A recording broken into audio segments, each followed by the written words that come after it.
Before we start, make sure you subscribe to our channel, hit that like button, and click that bell to know when our next videos are coming out. Shoot. So we've got the this. If you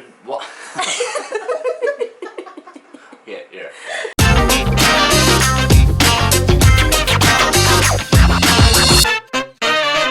Hey guys, welcome to the Baza Bros. I'm Ryan, and today we're going to be doing a video on my new 3D printer that I got off Amazon.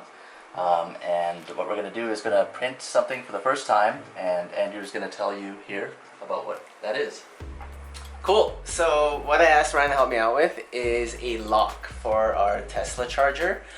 Sometimes when we go to a public charger, people could just walk up to the car, unplug it, and plug the plug into their own car, which kind of sucks for the person that, like me, who would be expecting a charge when we get back. So what we're going to be doing is making a lock that pretty much disables that from happening. So I'm really excited to see what it's gonna turn out like, because it's the first time we're using it. We have here the model.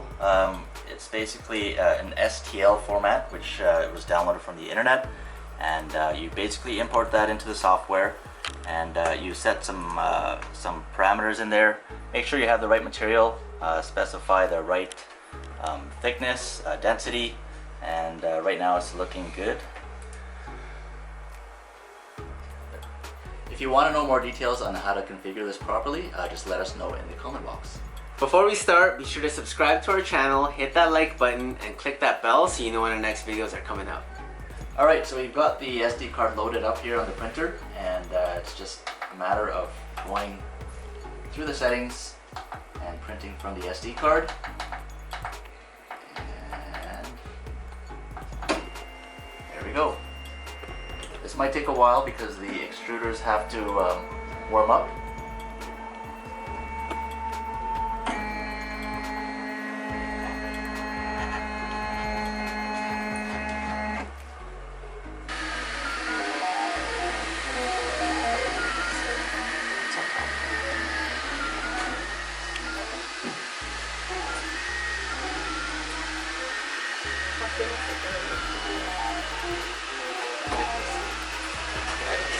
I can't even tell.